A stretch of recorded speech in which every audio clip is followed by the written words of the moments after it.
We're live. Welcome to our March Liberal Values Lab. I have Ildi Tillmann with me today. Ildi and I have been friends now. Ildi has been it's been since at least 2020, maybe even 2019. So we were going on at least 5 years. And I met Ildi because she came into kind of the same space I was, but from a different perspective, from an artist's perspective. From Hungary, photographer, and has always looked at art. Ildi, this is like me speaking, as an introduction to you. What I've always found fascinating is the way you look at art is one where it's so multifaceted. Art has so much nuance and so much complexity. So you never really use art to kind of show necessarily connection, but show how we're all, not even to show or celebrate differences, but really to show like the connections in just human life, right? In life itself. And how coming from somewhere from Hungary to looking at Cuba or looking at New York, where you can find the interplay of human life across these really, really disparate landscapes. And so this is one of your new projects is Captured Landscapes. And you're looking specifically at Cuba and New York. And then through that, kind of looking through the various paradigms, the sloganeering and whatnot, and giving us a richer perspective.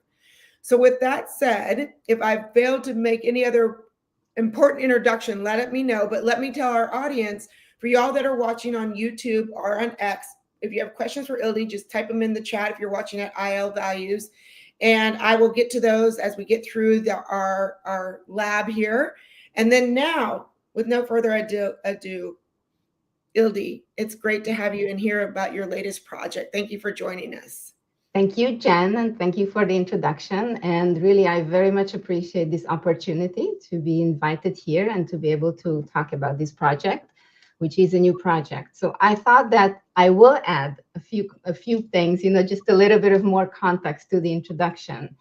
So I will talk a little bit about my background and my work in general, because I think it explains why I am doing this project and why I think that this is important. As you mentioned, I was born and raised in Hungary, and right now I'm based on Long Island in New York.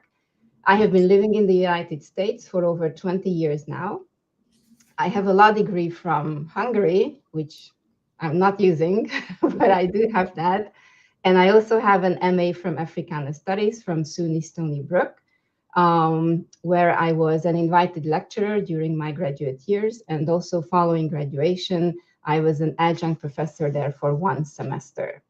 And this is sort of important, it's relevant, because my graduate research at Africana Studies, it focused on the connection between belief systems and political communication in 20th century Haiti. And it was really during those graduate years that my interest in the Caribbean, in Caribbean history, right, in shared human cultures, the influence of social contexts on human perception and experience came to the forefront. And sort of this is when I think all these ideas that come to fruition in this project, they have started. And to put it a little bit more simply, so how the things that we see around us, how the things that we are taught influence not simply the way that we think and understand the world, but also how we really experience the world. Now, during this semester where I was an adjunct at Africana Studies, I was asked to teach a course, and Jen will know that because we are going to plug a different conversation we had. So I was asked to teach a course, and it was entitled Themes in the Black Experience. And I did that, but the way I did that was to redesign the course curriculum and to offer a comparative, art-based, and humanist approach to the topic, to themes in the Black experience, which is something I found to be missing from Africana Studies. And when I say missing, something that's comparative, something that really integrates art into education, and which in a way has a humane approach as opposed to, let's say, an activist approach to education. So the curriculum that I designed, it was comparative in 2 ways.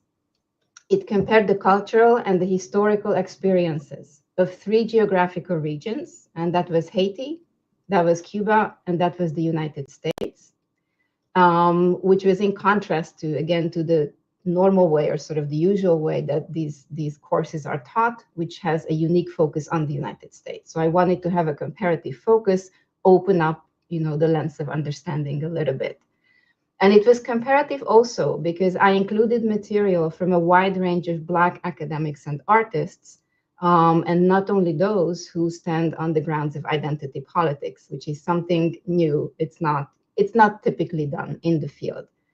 So I introduced the students to the work of Glenn Lowry, to Coleman Hughes, to Ian Rowe, to Robert Woodson, but also to Toni Morrison, to Elio Villafranca, who I am going to be talking about later, Edwidge Danticat, just to mention a few, right? So it was a very complex and sort of comparative idea. And as this was in 2022, this took some courage to do that in an ethnic studies course. Especially, and I don't like to say this, but that was the reality, right? Like, especially as a white woman, or whatever that means, right? With all the North American racialized assumptions and expectations that that term carries, right? And which have consequences for me as a teacher. And here, yes, so if anybody is interested in that experience in more detail, then we can put that also in the chat. I had a conversation about that with Jen and Eric Smith from Free Black Thought, and that was a counterweight podcast. I don't know if Jen, you want me to put it there, or maybe we can put it there later. Yeah, I will add, by the way, for our audience, I will add the links that we talk about, both to your work that you're going to about ready to discuss, and our prior conversations in the YouTube, the IL Values YouTube link for this. Yeah. Okay, great. Yeah, that's great. So in early 2023, I left academia for good, and I've been working as a documentary photographer and as a commercial photographer since then. So that's sort of the background to the project. So now I'm going to give like a brief intro about the current project, and then we will show 2 teaser trailers so the audience can have sort of a visual and musical image also of the work.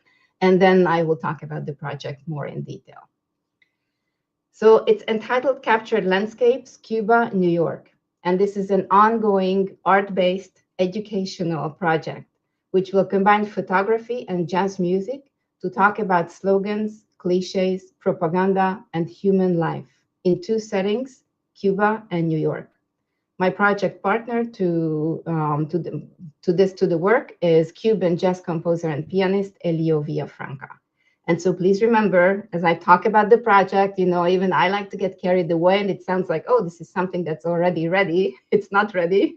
We are working on it, and we're actually in the very beginning, sort of the first phase of this. So in terms of our goals, we have 2 overarching artistic goals for the project. One is to explore the combined narrative potential of photography and music, right? How can we tell stories through music and photography? Down the line, I think that I'm going to add to the project. I'm going to add some essays and written stories, but the main format that we want is going to be photography and jazz music.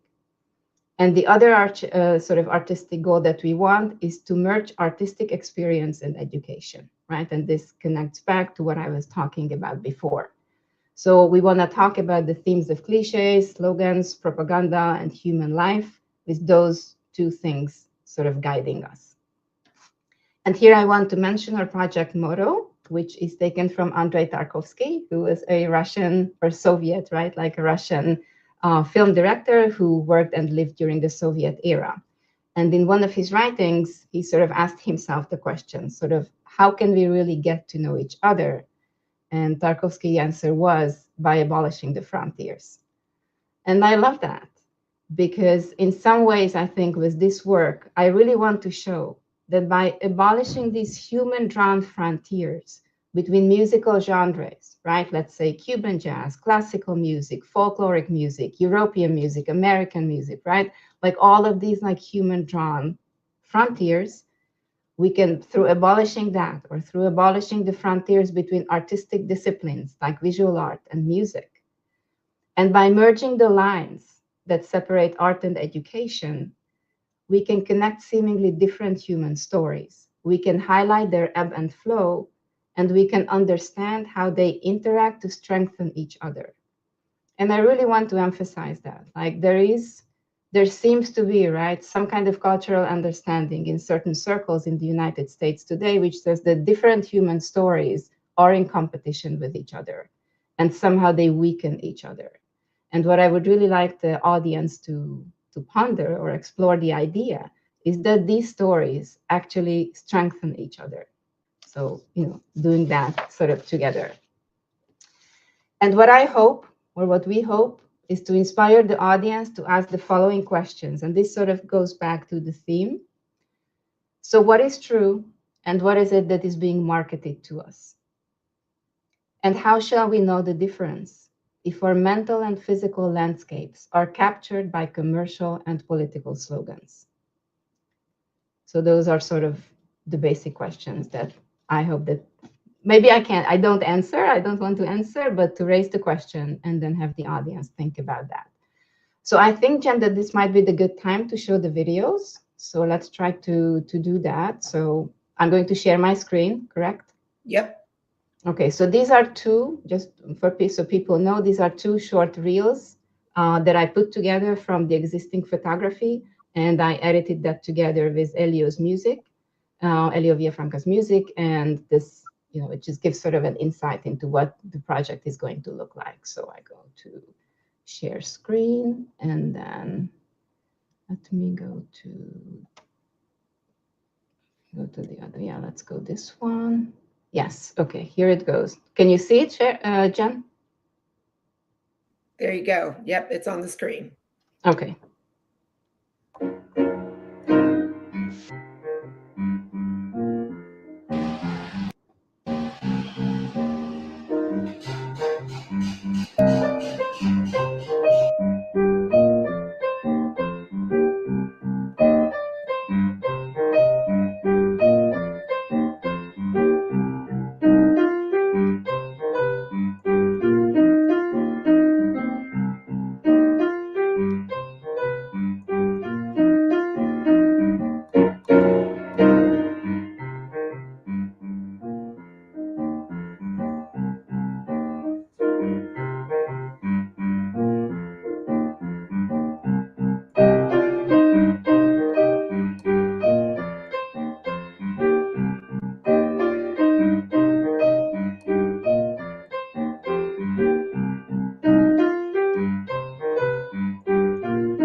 Okay, and now I will go to the other one. I'm going to stop sharing, and then let me go back, and I will go share screen, share screen.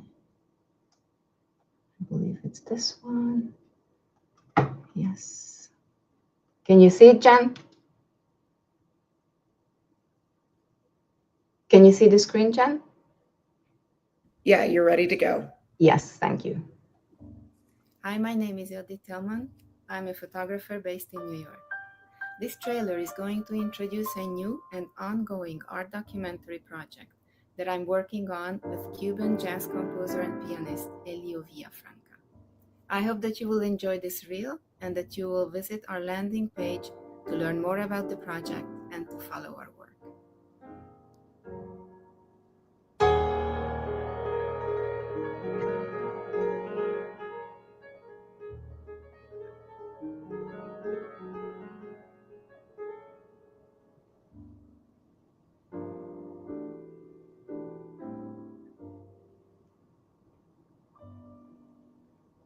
Ogere, ogere, ogere.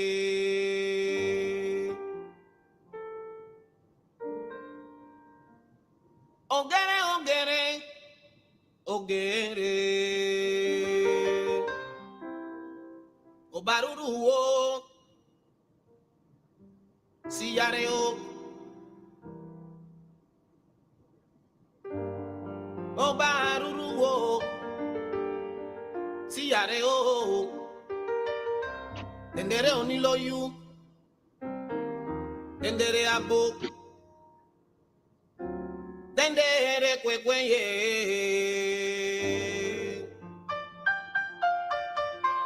Okere, okere, okere.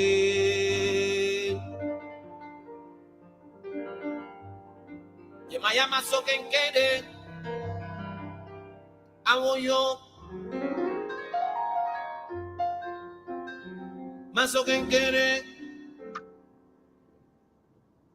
Ogere, ogere, ogere.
Okay, are we back? Could you hear the music and everything? I sure could. Yes, it was great. Thank you, Ildi. Okay, so no, I just wanted, the audience to get a sense for the type of photography that I want to include and the kind of music that Elio writes. And so here, so let's go back a little bit. I want to tell about the history of the project, like how it occurred to me and how we started working on that. So really, this idea came to me in the December 2023, so a little bit over a year ago. I was sitting in a cab. I was going to some event near Times Square, and it was raining. It was dark, and we were just stuck in traffic. And I had my camera with me, and as I looked outside of the cab, I saw all of these huge, the flashing lights, the billboards, like the advertising, the sort of so-called art, which in my view is entertainment. It has nothing to do with art, right? It's sort of like Broadway art and entertainment. So I saw all of that, and the raindrops as they like tripping down the window, and then I was looking at the street level, and I saw people, going in and out of the hotels, a lot of them tourists, and then you see the locals. But it was cold. It was December. People are sort of like, like protecting themselves with their clothes and all that. A lot of the delivery workers going in between the cars and all that. And somehow I had this feeling. It's I don't know if just by describing it, if people can sense that, but it was a very dystopian feeling, right? There is a movie titled Blade Runner. There was like back in the 19, people who are old enough to remember, right? Like a Ridley Scott movie. And I completely felt like I was in that movie. And that movie, for people who didn't see that, the scenery is very dark usually. And the lights, if there are lights in that, those lights are typically either like flashlights of the police or the lights of advertising, right? Like exactly what sort of like you feel around Times Square when you're there. So I had this sense, I had this very inconvenient feeling. And then you see the level of the street where real people live and move. And there was this huge contrast, right? Like how everything that's lit up, everything that strikes your or draws your attention in has really nothing to do with human lives. All that it has to do is with advertising, with marketing, with slogans, with news feeds, with simplistic, just a simplistic presentation of what the word should be. And somehow I felt that this was a very striking visual metaphor for the world that we all live in. So it's not only around Times Square, that this is because through social media, through these constant news feeds that come to us, it was somehow a very striking similarity. So this is a word where the life that you see on the screen, which you see up on the billboards and everywhere, is not what life looks like in reality. And the other aspect that really struck me was how this messaging is just almost unavoidable. It's like it's there in the background. And a lot of people, when I tell them the story, they say, oh, but I tune those out. Like, I don't even pay attention. I know it's just Times Square, whatever. And of course, but it's always in the background. And I will come back to that a little bit later when I talk about the paradigm, right? Like visual paradigms and sort of and thought paradigms. So this is how it started. And as a photographer, I sort of reflected on this counterintuitive interplay between light and shadow that came in that scene. Because all the areas, like intuitively, you think that, to learn something, to know something, we need light. And typically that's true. But all the areas in that space that where complex knowledge was somehow able to flourish, that was in the darkness. It was in the spaces where there was peace and there was darkness.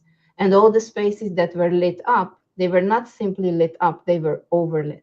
They were sort of forced. So there was this element of force, which I felt, and where real knowledge in a way was destined to die, right? Like the only thing that could live there was a very specific message. So I started taking photographs, as a photographer would do that. And then the next day when I looked at the pictures, then I sort of I just couldn't let go of this dystopian message.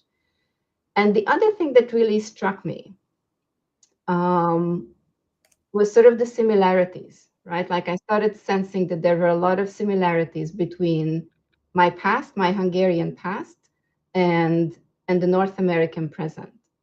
And this is something which, when I moved to the United States, I did not expect that at all. Like I probably was very naive in that sense, somebody who grew up in a dictatorship, somebody who grew up in a space where slogans and propaganda and all of that openly are being spread. You sort of think, oh, wow, I'm going to come to a democracy, to a free space. Like maybe I was just young, right? Like you don't think about that. But so the similarities between these slogan-shaped realities, right, was something that inspired me to create the project. Because to be honest, like we who had propaganda and slogans and cliches sort of projected to us from a political authority day in and day out, we know how these things are born and we know where they lead to. And I don't simply mean to say that we know that. I don't want to identify this as something that's sort of only true about communism or communist propaganda or left-wing propaganda, because we know it from both sides, right? If you look at the beginning of the 20th century, this was absolutely from the political right. If you look at the middle of the century, like 1950s, 60s, 70s, this is from the political left. So I think what really inspired me is to sort of somehow explore the similarities in the structures, right? Whether the propaganda comes from either one of the two political sides or comes from a commercial entity, the similarities and the basic structures are going to be the same. And so what I wanted to explore is how it influences, how this kind of context or paradigm, if you want, influences human lives, which live in this given context. So, this is about the sort of the backstory. And because I'm really attracted to multimedia formats and sort of large scale ideas, I said, oh, you know what I need? I need music. I need music to these photographs. And I knew Elio Villafranca's music. I did an interview with him a couple of years ago. I wrote about his work. So I called him and I asked him if he would be interested in working with me on this project. And when he said yes, then this is how Captured Landscapes, Cuba and New York were born. And I want to sort of like, just sort of like as a side remark. So this is Cuba, I call it Cuba and New York. because I somehow want to show the similarities and the connections between the Cuba and New York commercial propaganda, high, like high technology, high tech, contexts, and sort of like more traditional lower tech contexts. But I also want to draw attention to the fact that there is a connection between my past, right, and the way and my lived experience and all that, and what's happening in Cuba right now, what's happening in the Caribbean. So it's sort of like a little bit, it's Cuba, New York, but a little bit also Eastern Europe, a little bit also bringing everything else in, or actually the lived experience of any person in the United States who comes from a country where somehow ideological dictatorships were what they were. This was the context, right? So ideologically driven dictatorship, authoritarian regime. It could be a secular one, just like the communist one. It could be religious ones, like in Iran. But this sort of ideology-based authoritarian system, which inundates daily life, inundates education, and inundates the art field. And how does it influence the art field? Are there any questions, Jen, at this point that you would like to pose, or should I just continue and then we do the questions at the end? Yeah, we'll do some more questions at the end. Keep going. At the end. Okay.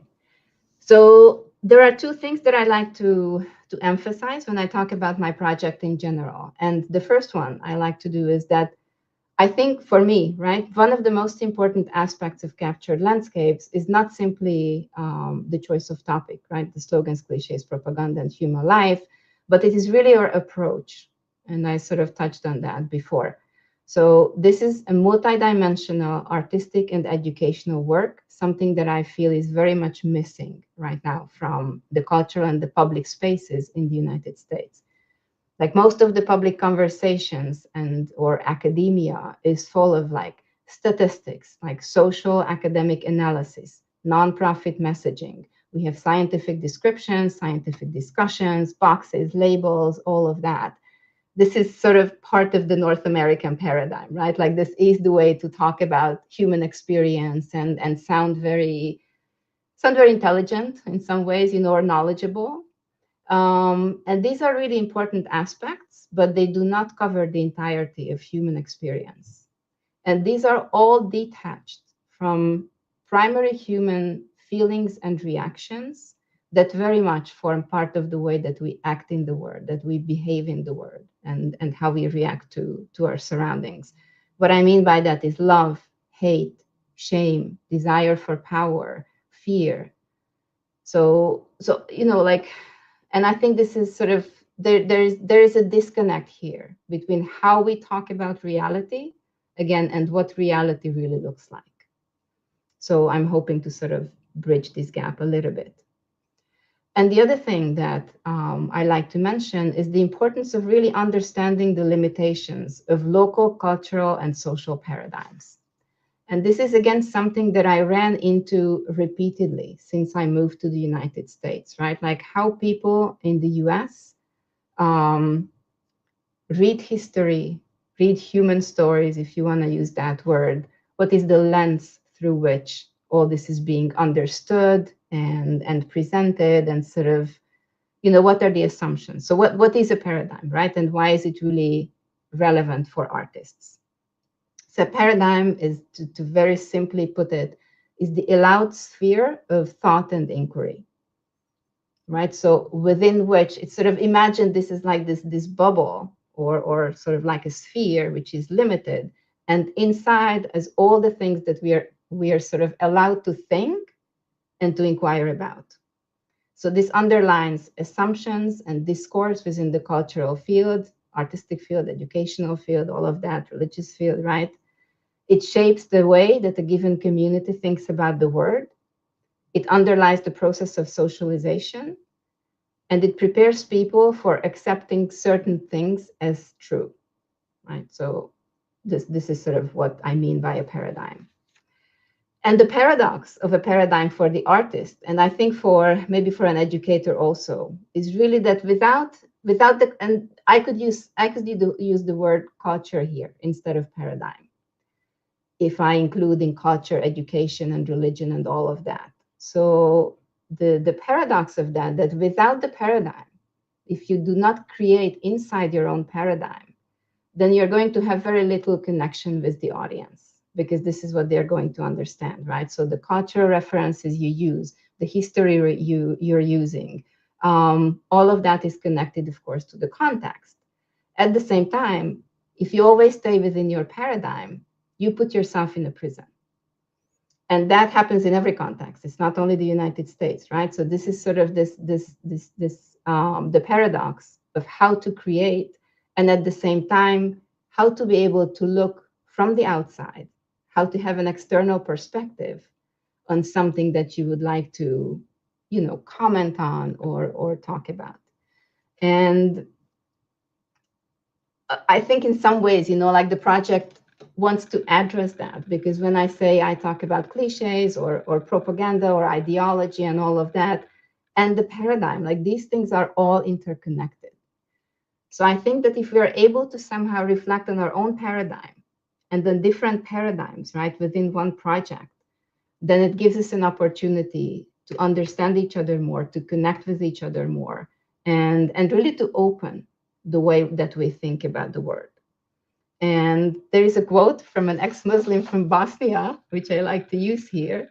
And he said that the only way to understand your prison and its dogmas is when you leave it.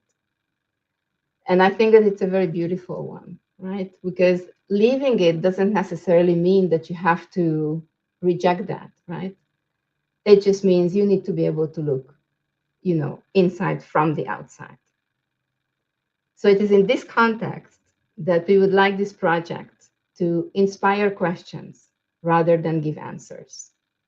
I don't want to be academic or analytical with this project, because human lives don't neatly fit into those categories. I want to be nonpartisan. I want to be complex, informed, and in contact. So I think this is all that, is to cover about the project. And if you want to have questions now, we can do that, or I can talk a little bit about the nature of protests and what kind of connections I see between New York, Cuba, and Eastern Europe in that regard. I want to hear a little bit more about that. A few just notes is this idea of the paradox of paradigm. I love that as a title. I think that's real. That's excellent, and making you think about it. You mentioned something about, I think it's like a fish being in water, right? You mentioned the dogma, and you don't know until you leave the jail. Same thing, right? We're swimming in this kind of these paradigms, if you will. Your ability to take us out of that paradigm through art is really interesting. And one question is, where did you, with the music, how did you choose that music vis-a-vis the art that you were exploring? What was the connection there for you in this project? Elio's music. That's what you mean. Right. Mm-hmm. That's okay. I love that question. That's a very good question. So I heard Elio play in New York City. I believe it was in 2019. And at the time he was playing music from his then new album, which is called Cinque. And Cinque, he was a former slave. The whole story very much fits into, just talking about slavery and heroes during slavery. He led like a slave revolt on one of the ships, like slave ships like back, I can't remember. It was during colonial times, right? And that's so he wrote like a really complicated, complex, and research-based. It's a 2-album, piece of music. It's a suite with 5 different movements, and it explores the musical tradition of 5 different countries within the Caribbean, and it sort of brings it around this topic of of the story of Cinque, and it's really a combination of classical music. I mean, first of all, Elio Villafranca, just to give a little bit of background on him. So he was born and raised in Cuba. He went to the conservatory there. So he's a classically trained composer and pianist who later on in life became a jazz musician. And his style of music combines, to me, it represents very much this sort of Caribbean shared culture. Let's really celebrate, right? Not celebrate in the American sort of woke sense, but like really truly celebrate like shared human human art and human culture. So he merges classical music, jazz music, Latin jazz music, traditional folk music, and in a way uses his own agency, right, to create new music with that. And what really talked to me about that was that he has a true vision. And I think a lot of people who appreciated Sinke particularly, they did that, and because it was talking about slavery again, right? So it got a lot of appreciation, a lot of attention because of the topic, and I felt that much less because of the true complexity and this visionary idea of putting together music that tells a story, right? So again, story, narrative, music, narrative, and all together. So this is how I came to his music, and then through somebody I got to know him personally, and then we had conversations about that, about culture, about Cuba, about all of this. And then I wrote a piece, which was published in the Free Black Thought, about the different concept of culture and what culture has to represent, in the Caribbean or in Eastern Europe or in North America, and how much North American art has sort of been captured by this idea that you need to be activist, that you need to be involved in politics, that you sort of need to stand against something, rather than really just creating art for its depth, its human beauty, its complexity, and not for for political goal. So I think that's No, pretty much. he shares that paradox of paradigm and trying to pull you out of the paradigm in the music that he. Yes, absolutely, absolutely. Like it's music, and it's really beautiful, deep music, but at the same time, it's so much more than music. Right. It was perfect. It's a good match. Sounds like it.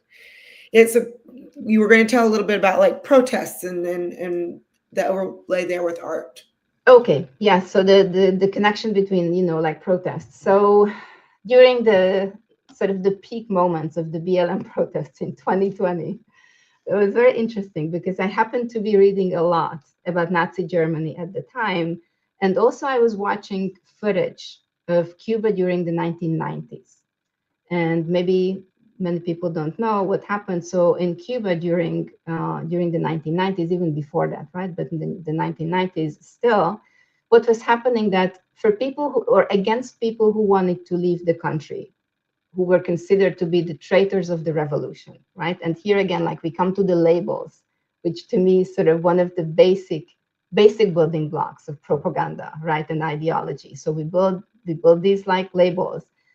So they were considered to be the traitors of the revolution, and there were huge protests organized against them. So people want, and if anybody who goes on YouTube, you can see those people march on the street, like truly, truly believing, right, that these people are parasites, that these people are somehow traitors. And these protests were called acts of rejection, actos de repudio in Spanish, right? So acts of rejection. And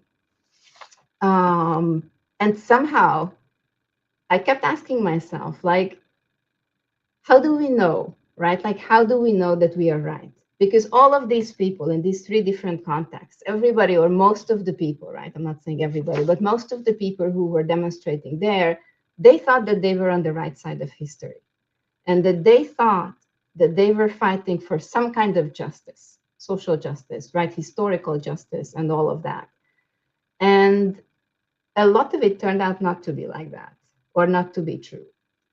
So, and this again, this is something that I would maybe like to explore down the line with the project. And I want to mention one. It's a documentary. It's not a fiction movie, but it's a documentary. And the director is let me see the name. I don't want to. Juan Carlos Saldivar. And I thought this documentary when I was an adjunct at the university, and the movie is titled 90 Miles. And 90 miles is the distance, right, between Florida and between Miami and Cuba. And so Juan Carlos Saldivar, he was born in Cuba, and he lived there until he was 10 years old. And when he was 10 years old, this was in 1980, which is the year for the Maria boat lift. So this was the time when Fidel Castro opened the borders, and he said that whoever wants to leave can leave. And his family decided to leave Cuba. And he was 10 years at the time, 10 years old at the time. He came to the US. Later on, he became a documentary filmmaker. And when, I think in the very late 1990s, close to 2000, he decided to go back and sort of investigate the past. And it's very, very interesting how he reflects on the different things that he heard when he was growing up in Cuba, what kind of propaganda they were saying about the United States, right? And then later on, when he moved to the United States, what kind of propaganda there is about Cuba, right? So the different types of propaganda. And then sort of exploring in himself, like, how do I know the truth? Like, how do I,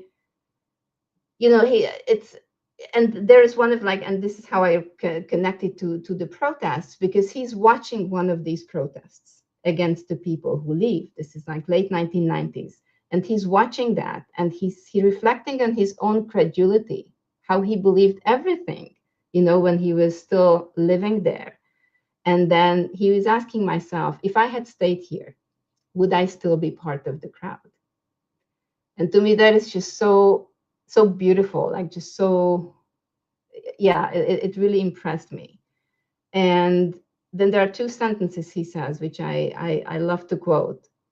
And then he said, would I still be part of the crowd? He says, because I remember how safe one feels in the crowd. And I remember what it was like to have a hero. I remember believing. So those three, I think, is like extremely powerful, right? I remember how safe one feels in a crowd, what it was like to have a hero, and I remember believing.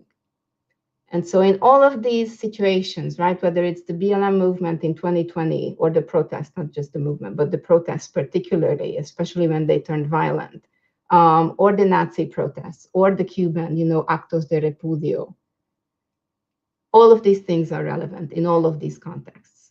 So I think one of the things that beyond the art and, beyond the photography and beyond the music and all of that, I want people to realize that there are these patterns in human history.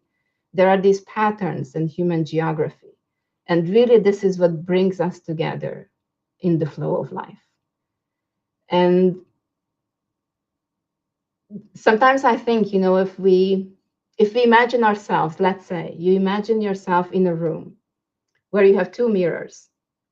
And if you put those mirrors right in front of you, like both of them are in front of you, then the only thing that you will see is yourself in that mirror, just one face. But if you put those mirrors, one in front of you and one behind you, then you see a myriad reflections of you in both of those mirrors. And somehow I like to think about human stories this way, like how do we look at them? Because the exact same stories can be seen as just something that either reflects you, right, and nothing else. I'm so special. I'm like, nobody has a story like this, and all of that. So sort of like a very navel-gazing perspective, or just you put it in front of another person, and then you don't see anything else, but you see that one person's story. But if you place these stories in an angle where they reflect each other, then we can see all of us in the stories that we tell. So a couple of questions there. Okay. I love the idea of patterns in human history. So for you, what are some of the patterns that you've seen in this work, particularly Cuba and in New York, but it can be in your work outside of both places? What are the patterns that you see that have really struck you the most, that really have made that human connection for you? Okay, very good question. Maybe I wouldn't frame it as a pattern what sort of struck me. It's more sort of, we can call it a pattern. It's just sort of ways of human behavior, ways of individual behaving, right? Like how people react to their conditions. And let me give you a different example from that. You will know about this because you and I talked about this before, but people don't know that. So when I was in Haiti, I did my previous project, it was an independent documentary project. Also, I worked in Haiti, and I traveled there, back and forth between the US and Haiti a lot. And I remember that the very, very first time when I went to Haiti, and I really did not know very much what to expect. other than, all the usual cliches that people tell you, like, oh my God, you're going to be shocked about the poverty you see there. And, oh, especially as a white woman, this is what you're going to feel. And this is how, like, it was just unbelievable, the projections that you hear. But, you're still a little bit like, it's not a safe place, right? It's not a safe country. And I didn't know what to expect. And I think after maybe the first week of me being there, I started feeling absolutely at home. And the reason for that, and I felt, and I have to say this, I started feeling much more at home there than I ever felt in the United States. And this is connected to patterns. It is going to come like an answer to patterns, because in the United States, you have a style of life which is highly regulated. It's very structured. It's really centered around safety. It's centered, I think these are, it's very consumerist, it's very abundant. It's very rights oriented, right? Like, what is it that I'm entitled to? Like, these are sort of, again, like part of the North American paradigm. I'm not saying these are bad or not. This is just a fact, right?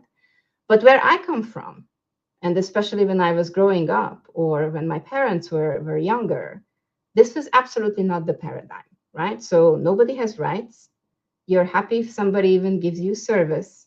The shops are typically empty, especially in the 50s. There is structure. So structure definitely there was, because it was a dictatorship. But at some level, there was also chaos, right? Because there is a lot of inefficiency. There is a lot of waste in the system and all of that. So what you're really left to is you're left to your own devices. And you have to know how to face a situation like that. And the kinds of situations that I saw in Haiti very much reminded me of, again, like my childhood, or sort of the childhood of my parents. And whether it was simply that, oh, I need to take my car to the shop, and of course there is no shop, or it doesn't work, or maybe tomorrow, or come back if you want, or you walk into a store and, well, I'm sorry, we don't have electricity today, so we can't sell you something. Like, just these little daily things.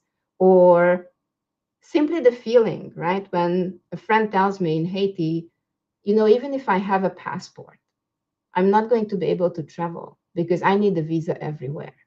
But this was exactly the situation in Eastern Europe up until the late 1980s.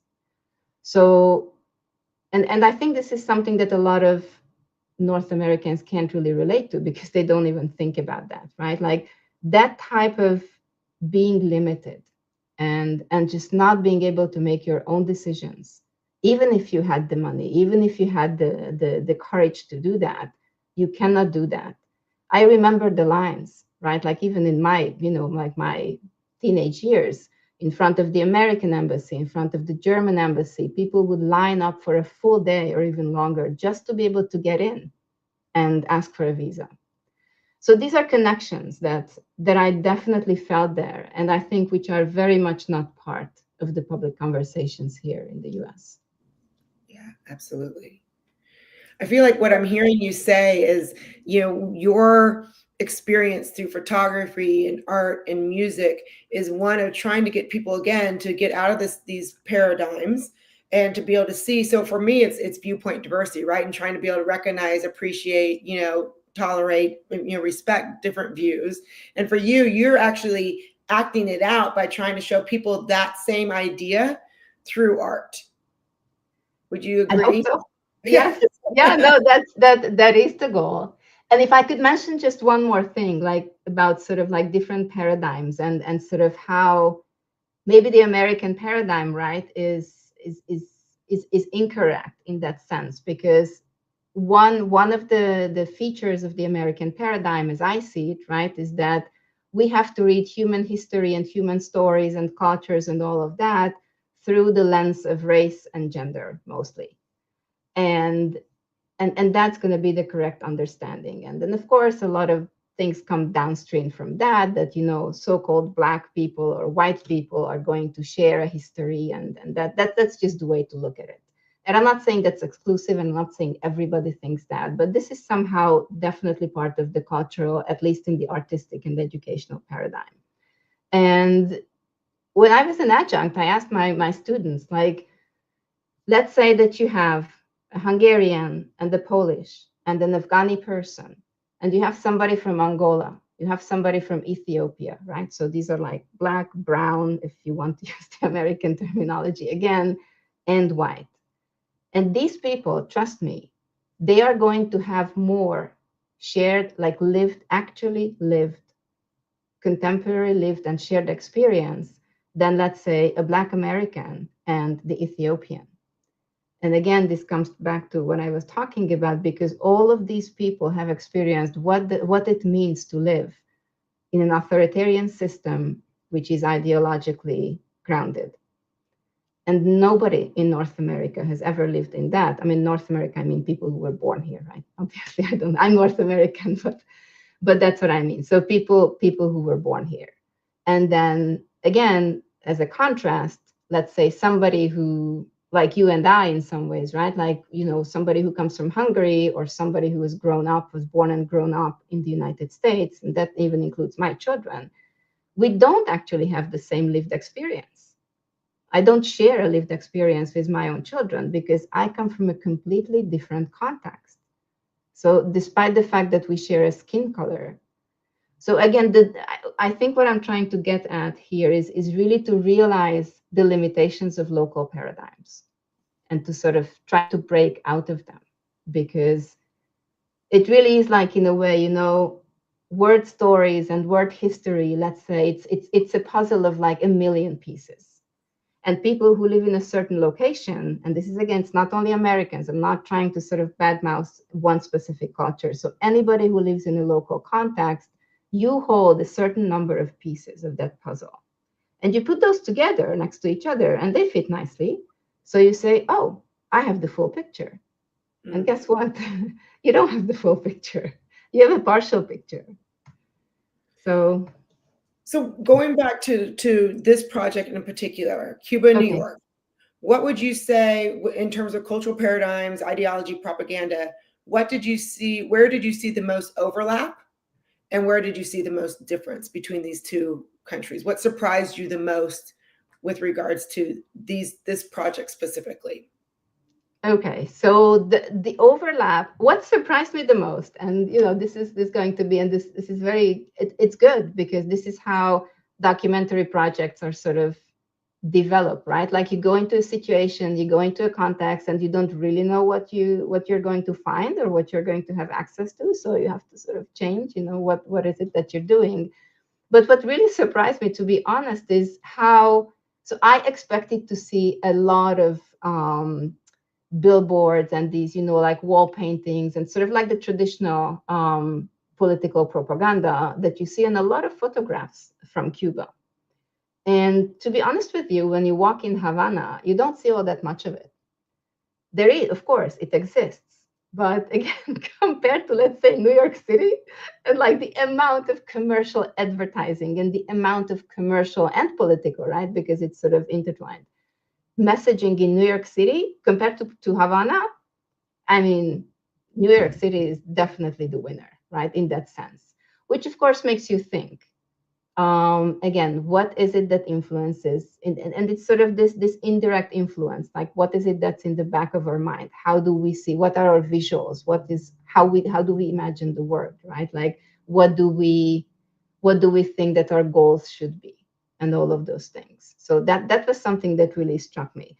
Now, having said that, of course, there are many other ways and many other forms of propaganda that are apparent in Cuba. But this visual was, and clearly the reason for that is very much just money. It's a financial reason, right? I mean, here all the companies and like the corporations, they put up, or the TV networks, they put up the billboards. And in Cuba, I mean, the government is pretty much bankrupt, so they cannot put those up.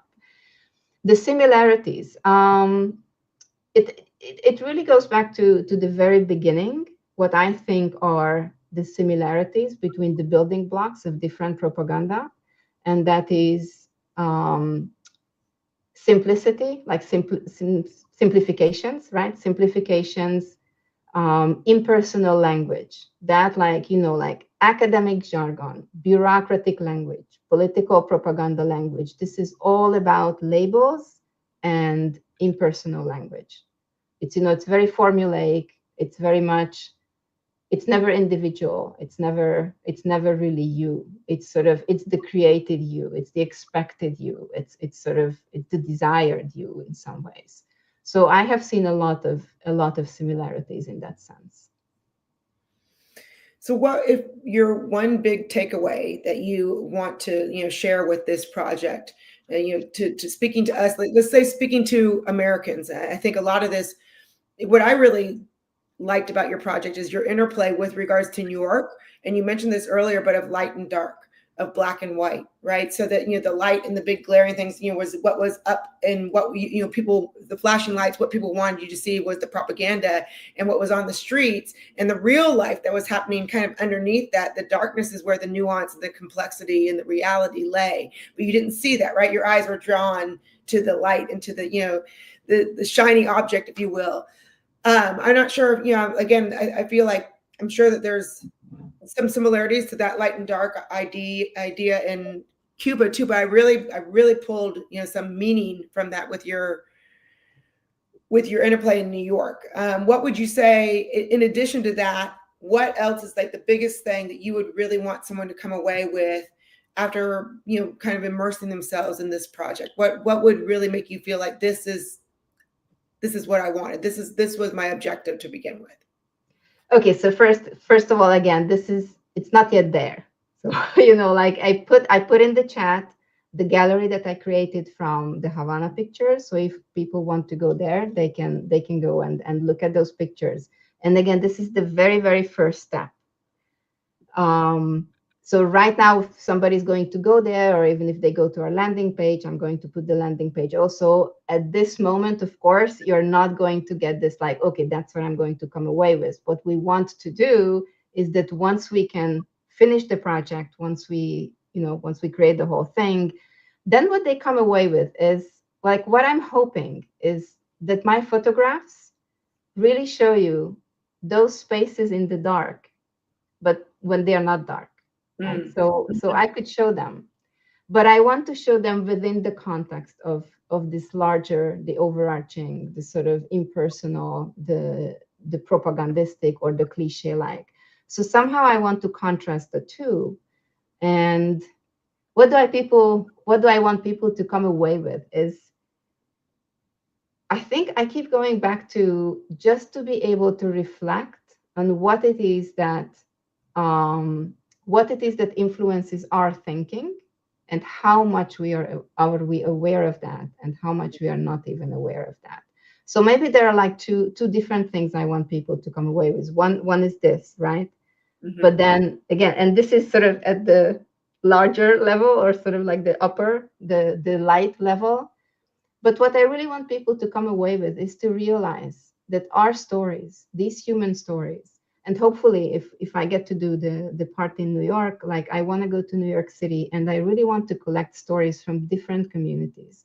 So I want to collect stories from immigrant communities, but again, not the stories you see in the news. I'm not going to be another news channel. So it's maybe going to be only one story, or maybe two, like very personal individual stories that show how our stories interconnect. And it doesn't matter where we come from.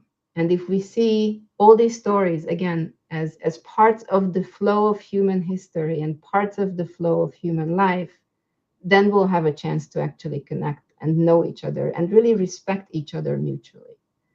Because one of the problems is, there's a lot of talk about, we have to respect this, we have to respect difference, we have to respect these reified ideas. But those are not real people. These are reified ideas, these are reified identities that, again, like the activist language sort of encourages us to respect, but this is not what we need to respect. What we need to respect is true human beings, and expect the same respect from other human beings. So it always has to be mutual. Yeah.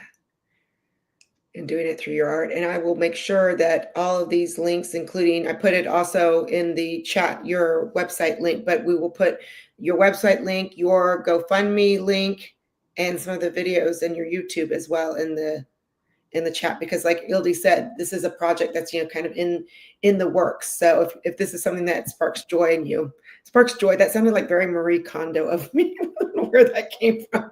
So can I do the funding pitch? Yes, a funny pitch. Yeah, so no, so really please. So we received some starter funding. I just want to give for context. We received starter funding from the Shelby Steele Foundation, which allowed me to travel to Cuba and create the gallery. That is linked that you can visit. You're welcome to visit if you would like. But to move forward, we really need audience support. And as you can sort of, I hope, understand from this presentation, this project is not going to fit in any of the scripted boxes of establishment grant makers. And that is really just the reality, right? So if you could donate, that would be wonderful. There's a lot of information on our Indiegogo page. Please feel free to go there and check that out. Anybody who would like to ask me a question, I encourage them to email me. You can find my email there. And if you cannot donate, just spread the word. Please share this lab, share the page, and hopefully we can make this project a reality. We can underline or at least highlight the paradox of the paradigm and maybe perhaps create some sort of shift around our mindsets around this project. That would be fabulous. That would be great. Wonderful. Ildi, thank you so much for your time. Thank you for sharing this. And again, for everyone in our audience, all these links in the next 24 to 48 hours will be on our YouTube page for this live stream. Thank you very much for the opportunity, Jen. Thank you, Ildi. All right. Have a good evening, everyone.